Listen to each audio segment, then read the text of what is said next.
Nagpupulong na ang inyong Office of Civil Defense at Pag-asa kaugnay sa mga posibleng pagbabago na ipatutupad pagdating sa pagpapalabas ng tinatawag na emergency alerts.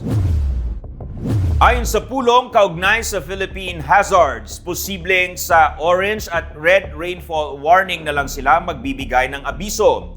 Hindi na isasama sa emergency push alert sa publiko ang yellow rainfall warning. Sa ngayon, nire-resolba nila ang pagbibigay ng tinatawag na possible intense torrential rain sa Metro Manila. Aminado sila na dahil pabago-bago ang panahon, may kahirapan sa pagpapalabas ng tamang rainfall warnings. Kaya't madalas ay kailangang antayin ang update kada 6 na oras bago ang alert messages. Kaya pinapayuhan nila lalo na ng Pag-asa na laging mag-monitor ng kanilang social media pages para sa pabilis na impormasyon o advisory. Ayon sa OCD, maging ang mga lindol ay pasok sa kanilang push messages na babala.